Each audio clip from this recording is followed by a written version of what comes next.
Right, if you ain't getting this one, then this one's for you. What's going on, guys, and welcome back to EME TV. Now today, as you can see by the title, we're moving a bit away from Honda content. Love that you guys have been loving the Honda content, which will probably come back in the next video. But today we're talking about a car that I've spoken about a number of times and quite a while ago, just as I let this person come out. But yes, guys, we're speaking about the Peugeot 207. I think this is one of the best viewed or highest viewed videos on my channel when I actually first spoke about how I came to buy this car. But essentially, today I'll be speaking about something that happened, which seemed to be a very common issue on these cars. And hopefully this video does help you guys out there whom probably encounter this in the future, because it's inevitable that you will. But this by far was the most annoying fault that I have encountered on the Peugeot this far.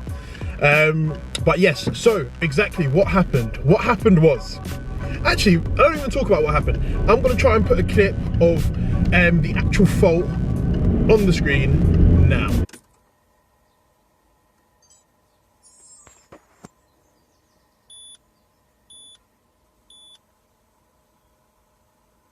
Yeah, so as you guys can see, this car every 2 seconds was saying ABS fault, power steering fault, and it would go off. And after 2 seconds again, it was an annoying, tedious cycle. And first time I'd heard about it, my missus just called me and said this car's playing up again, and I was like, oh, you know, just when I thought that we had actually fixed everything that was wrong with it, and it had a decent stint where it was not giving any headaches, it started again. So then I had to go to, I had a long-winded process of actually finding out what the hell was wrong with it. Because I first went to an auto electrician. The auto electrician told me that he couldn't find any faults. All he could see was the brake light at the time when I went there, and I was like, look, I explained the fault, and I think I even showed him, and then he actually, look, this is the fault, this is what keeps happening every 2 seconds. But nothing was coming up on the computer. When somebody says that to you, when you know there's a fault with your car and they're saying they can't see anything wrong with it, it's the most annoying thing ever. But if they can't see anything, they can't see anything. So I eventually left the auto electrician, not in any better state of the car. I even drove it back with the same fault. I was in no better position. I was really frustrated, and I was like, what the hell, okay, well, what do I do now? Went to my friend, who's a mechanic as well, doesn't specialize in any electrical faults or anything, but I said, look, please, can you help me? Because obviously driving this, it's unbearable. Like that, it's literally every 2 seconds, beep, every 2 seconds, beep, beep, beep, and I'm like, oh no, stop. So eventually took it back there. He had a look over it, and I was actually there when we managed to solve what was wrong with it. And it was, I mean, it's quite an easy, I wouldn't say easy, but it's quite it's not as complicated. It wasn't as complicated. It was quite an easy fix to do, which has seemed to help my 207. Whether it helps yours, I hope it does help whoever, you know, whoever does face the same faults. I hope this does help yours as well. Whether it will, I don't know, but it helps mine. And I'll show you guys now how we actually managed to fix this tedious, annoying ABS and power steering fault problem. So here's a 207 engine, and if you come over to the right side, I've already taken the cover off, but this is supposedly the BCU. And essentially what we did is we swapped the old one, which was in here before, out, and put this one in. Voila. And that was it. That's all we did. We just changed this module or part here, and all our problems were gone. So yeah, guys, it was a simple fix. All you needed to do was the BCU, body control unit. Luckily for me at the time, my friend had one that had come in part X, which was basically, he was basically breaking it essentially and was selling it for parts and was going to scrap it because the engine had a fault. So I managed to get one out of there, boom, put it in here, and ever since then, nothing. Quiet, peaceful drive, thank goodness. I literally forgot how a peaceful drive was when driving this car, Jesus Christ. But thankfully it did help. With Peugeot, and I had a similar problem as well with a Clio that I didn't document, I didn't video this, but it had the exact same thing. So I got a Clio I bought a Clio from auction, which was very low mileage, 60,000 miles, 2006 plate, and it was completely fine when I got it.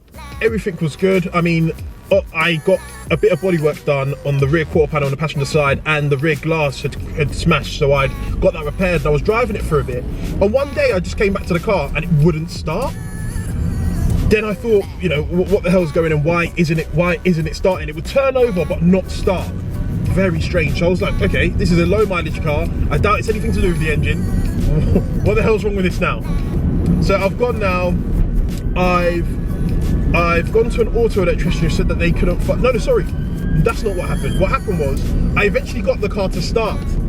I did. This was one of the weirdest experiences I had was with this car. I got the car to start one day and I was like, okay, I thought it was a battery, but it wasn't.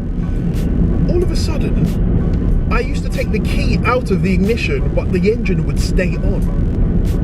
First time I've ever experienced that.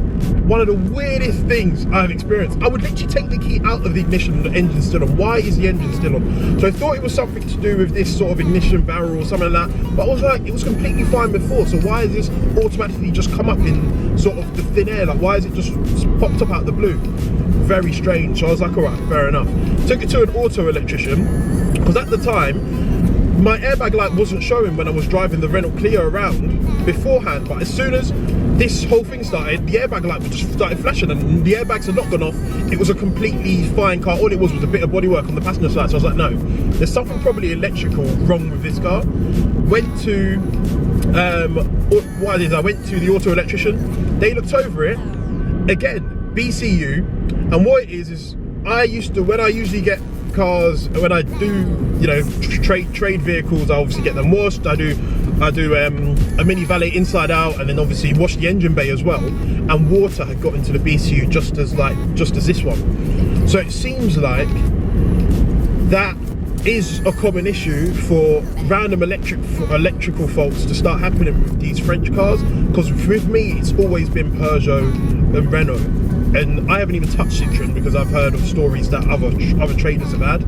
So, you know, and the thing is with these Renaults and Peugeots, they do rely on a lot of electrical components and they don't always work, and that's obviously when you start getting trouble and people start, obviously, they get some negative press and all this sort of stuff. Because me, when trading cars, my advice is, so far, even though I do own a Peugeot 207, or Mrs. Peugeot 207, I don't buy Peugeots because I know that the electrical faults, if you encounter them, can be an absolute palaver to fix.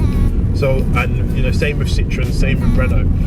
To be fair, not Renault as much, because I do like Clios. I mean, it was strange for me because I bought a 60,000 mile Renault Clio from an auction that gave me more problems than a 140,000 mile Clio that I bought about 7 months before, that I was running to and from London for a little bit. Very strange, but this just tells you that anything can happen with any car at any given moment.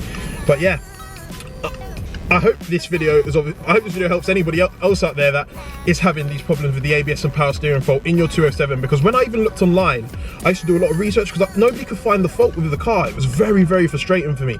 And I went online and people were actually saying you have to take it back to the dealership, and they are saying you have to, some dealerships recommend you actually change the ABS and you actually change the power steering. And I was like, what? Why? Nah, there's got to be something, a way around this.